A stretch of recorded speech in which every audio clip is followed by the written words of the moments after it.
శివాయ గురవే నమ.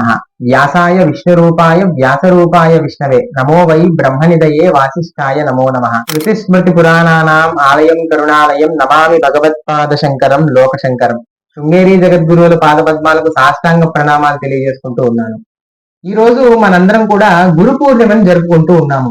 సామాన్యంగా ఆషాఢ మాసంలో వచ్చేటటువంటి పౌర్ణమి నాడు మనం ఈ గురు పూర్ణిమని లేదా వ్యాస పూర్ణిమని జరుపుకుంటూ ఉంటాము. గురు అనే శబ్దానికి అర్థం ఎక్కడెక్కడో వెతకాల్సిన పని లేదు. ఆది శంకరాచార్యులు వారు ప్రశ్నోత్తర మాలికలో దీనికి సమాధానం చెప్పారు. ఏమిటది అంటే, ఓ గురువు అని ప్రశ్న వేశారు శంకరులు. గురువు ఎవరు అనే ప్రశ్న వేసి అధిగత తత్వ శిష్యహిత యోగ్య తస్తతం అన్నారు. అంటే ఎవరైతే భగవంతుడి యొక్క తత్వాన్ని పూర్తిగా గ్రహించి ఉన్నారో, ఎవరైతే ఎప్పుడూ శిష్యుల యొక్క మంచినే కోరతారో వారే గురువు అని చెప్పి శంకరాచార్య వారు చెప్పారు. ఇక్కడ భగవంతుడి గురించి తెలుసుకోవడము అంటే 4 పుస్తకాలు చదివి తెలుసుకోవడం కాదు. స్వతహాగా అనుభవంలో ఉన్న జ్ఞానం ఉన్నవారు మాత్రమే గురువు అనిపించుకోగలరు. అంతేగాని నేను 40 పుస్తకాలు చదివాను, నాకు భగవంతుడి గురించి తెలుసు కాబట్టి నేను గురువునే అని ఎవ్వరూ అనకూడదు. తాను స్వయంగా భగవత్ తత్వాన్ని అనుభవించిన వారైతే మాత్రమే గురువు అని చెప్పాలి. ఇది ఎలాంటిది అంటే, లడ్డు యొక్క రుచి తీపిగా ఉంటుంది అనేది పుస్తకాల్లో చదివితే ఎవ్వరికీ అర్థం కాదు. ఒక్కసారన్నా జీవితంలో అది తింటేనే దాని యొక్క రుచి మనకి అనుభవంలోకి వస్తుంది. అలానే భగవంతుడి తత్వాన్ని కూడా గురువు అనుభవపూర్వకంగా తెలుసుకుని ఉంటాడు. అటువంటి గురువులకే గురువైన వేదవ్యాస మహర్షి. ఏ వేదవ్యాస మహర్షి అంటే సత్యవతీదేవి పరాశర పుత్రుడైన వేదవ్యాస మహర్షి గురించి ఈ రోజు మనం కొన్ని మాటలు చెప్పుకునే ప్రయత్నం చేద్దాం. ఎంతో మంది గురువులు ఉండగా ఈ గురు పూర్ణిమకి వ్యాస పూర్ణిమ అనే పేరు ఎందుకు వచ్చింది? వేరే గురువు పేరుతో ఉండొచ్చు కదా అంటే, ఎంతమంది గురువులు వచ్చినా గాని వేదవ్యాసుడు వారు చెప్పిన మాటల్నే వారి శైలిలో చెప్పాలి గాని సొంతగా వేదవ్యాసుడు చెప్పిన దానికంటే ఒక ముక్క కూడా చెప్పడానికి లేదు. అన్ని విషయాలను వేదవ్యాసుడు వారే చెప్పేశారు. అందుకే వ్యాసుల వారే మహాభారతంలో ఒక మాట అంటారు, ఇక్కడ ఉన్నదే ఎక్కడైనా ఉంది, ఇక్కడ లేని ఇంకెక్కడా లేదు అని చెప్పారు. ఎంత కాన్ఫిడెన్స్ చూడండి. ఇక్కడ నేను రాసిన ప్రతిదీ కూడా లోకంలో ఉంది, ఇక ఇక్కడ లేని లోకంలో ఎక్కడా లేదు అని చెప్పేశారు వేదవ్యాసుల వారు. మనకి ఒక గురు పరంపర ఉంది. ఆ గురు పరంపర అనేది శివుడి దగ్గర నుండి గాని లేదా విష్ణువు దగ్గర నుండి గాని, ఇద్దరిలో ఎవరి దగ్గర నుండి మొదలైనా మనకేం పర్వాలేదు. ఎందుకు అంటే శివుడు విష్ణువు వేరు అనే భావన మనది కాదు. అందుకే 2 శ్లోకాల్ని మనం అంగీకరిస్తాం. నారాయణ సమారంభం అన్నా మనం అంగీకరిస్తాం, సదాశివ సమారంభం అన్నా గాని మనం అంగీకరిస్తాము. కాబట్టి ఈ జ్ఞానం అనేది విష్ణువు లేదా శివుడి నుండి బ్రహ్మదేవుడికి వచ్చింది, బ్రహ్మ నుండి వశిష్ఠుడికి, వశిష్ఠుడి నుండి శక్తి మహర్షికి, శక్తి మహర్షి నుండి పరాశర మహర్షికి, పరాశర మహర్షి నుండి వేదవ్యాస మహర్షికి వచ్చింది. ఇక్కడ వరకు అందరి గురు పరంపర కామన్. వ్యాసుడి వరకు అందరి గురు పరంపర కామన్. అక్కడి నుండి మళ్ళీ గురు పరంపరలు మారిపోతూ ఉంటాయి. అంటే ఏ సంప్రదాయం వారైనా సరే వేదవ్యాసుని గురువుగా అంగీకరిస్తారు కాబట్టి ఈ గురు పూర్ణిమకి వ్యాస పూర్ణిమ అని పేరు వచ్చింది. వేదవ్యాసుడు అంటున్నాం బానే ఉంది. వేదవ్యాసుడు అనేది ఒక పేరా అంటే, ఇప్పుడు ఎలా అయితే నా పేరు ఆంజనేయుడు, ఇది నా పేరు, నా బిరుదు కాదు. కానీ వేదవ్యాసుడు అనేది ఒక పేరు కాదు, అది ఒక పదవి, ఒక పోస్ట్. ఎలాంటిదంటే, ప్రధానమంత్రి అని మనం చెప్పామనుకోండి, ప్రైమ్ మినిస్టర్ అన్నాం అనుకోండి, అదొక మనిషి పేరా? కాదు కదా, అది ఒక పదవి పేరు. అలానే వేదవ్యాసుడు అనేది కూడా ఒక పదవి పేరు. ప్రతి మహాయుగానికి ఒక వేదవ్యాసుడు ఉంటాడు. మరి ప్రస్తుతం మహాయుగానికి ఉన్న వేదవ్యాసుడి పేరేమిటి అంటే కృష్ణ ద్వైపాయనుడు అని ఆయన పేరు. ద్వైపాయనము అంటే మనందరికీ తెలుసు, ద్వీపము. ద్వీపము అంటే ఐలాండ్, చుట్టూ నీరుండి మధ్యలో భూమి ఉంటే దాన్ని ద్వీపము అంటాం. ద్వీపంలో పుట్టాడు కాబట్టి ద్వైపాయనుడు అని పేరు వచ్చింది. కృష్ణ అనే పేరు ఎందుకు వచ్చింది అంటే, ఆయన శరీరం అంతా నీలమేఘ వర్ణంలో ఉంటుంది కాబట్టి, అంటే కృష్ణ వర్ణంలో ఉంటుంది కాబట్టి కృష్ణ అనే పేరు కూడా వచ్చింది. అందుకోసమే ఇప్పుడున్న వేదవ్యాసుల వారి పేరు కృష్ణ ద్వైపాయనుడు అని వచ్చింది. సనాతన ధర్మం కోసం వేదవ్యాసుల వారు ఏం చేశారు అనేది కూడా మనం ఇప్పుడు చెప్పుకుందాము. ఈ సనాతన ధర్మానికి ఏదన్నా ఒక గ్రంథాన్ని మూలంగా చెప్పాలి అని అంటే అది వేదం. వేదాలు వేదవ్యాసుల వారు పుట్టక ముందు ఒకటిగానే ఉన్నాయి. వారు జన్మించిన తర్వాత వేదాలను 4గా విభజించారు. ఏమిటా 4 వేదాలు అంటే యజుర్వేదం, సామవేదం, ఋగ్వేదం మరియు అథర్వణ వేదం. ఇవి 4 వేదాలు. అయితే అందరూ వేదాలు చదివి వేదాలను అర్థం చేసుకోగలరా లేదా? ఎందుకంటే కలియుగంలోని మానవులకి అల్ప బుద్ధి, చాలా తక్కువ జ్ఞానం ఉంటుంది, మరియు ఆయుష్ కూడా చాలా తక్కువ ఉంటుంది. అలాంటి వారు మరి వేదాలు కాకుండా ఇంకేం చదవచ్చు అని వారు ఆలోచించి మన కోసం 18 పురాణాలను ఇచ్చారు. ఈ 18 పురాణాల్లో కూడా 17 పురాణాలు రాసినప్పుడు రాని ఆనందం భాగవత మహాపురాణం రాసినప్పుడు మాత్రం వేదవ్యాస వారికి వచ్చింది.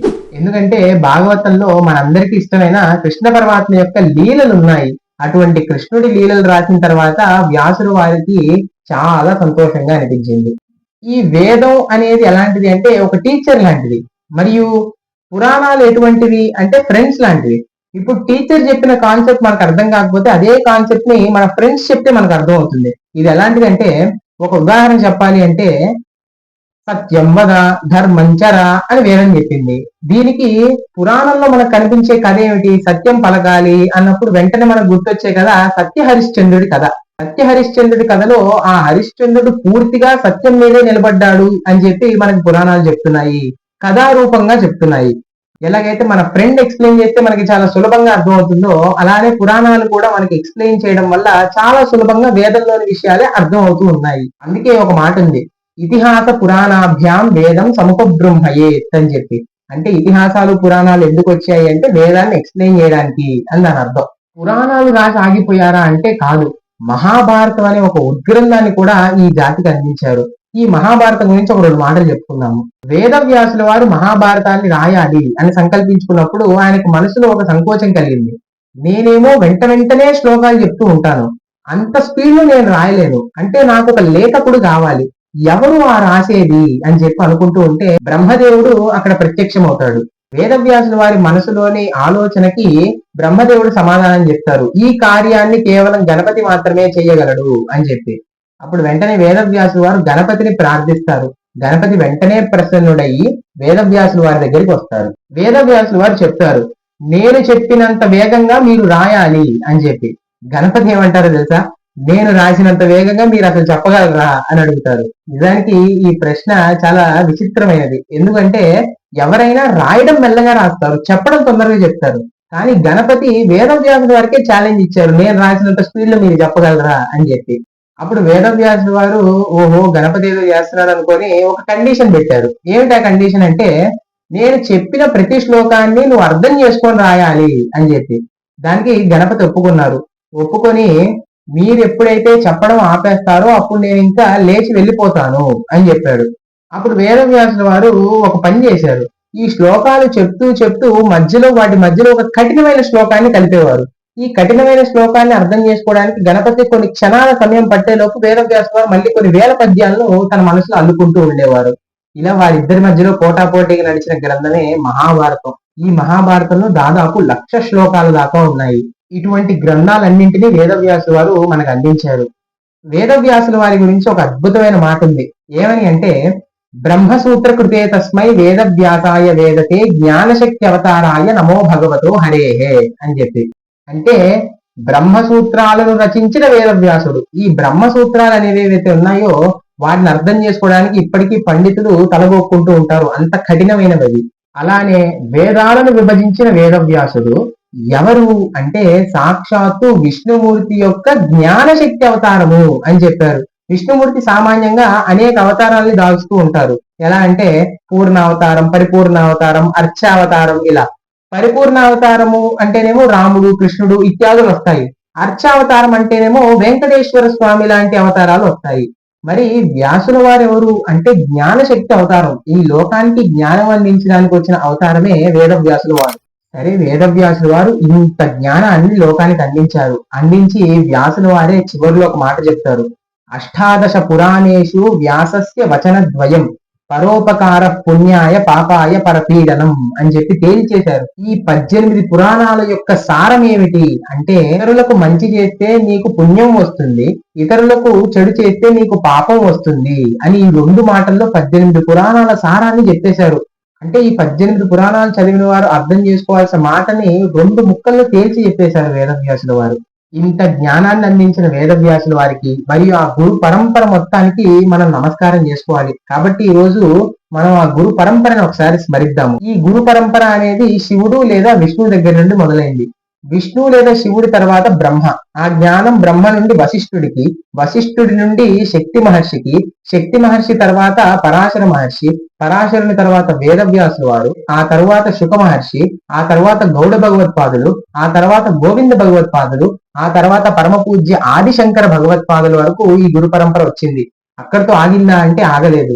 శంకరాచార్యులు వారు స్థాపించిన 4 పీఠాలలో మన దక్షిణంలో ఉన్న పీఠం శృంగేరి శారదా పీఠం.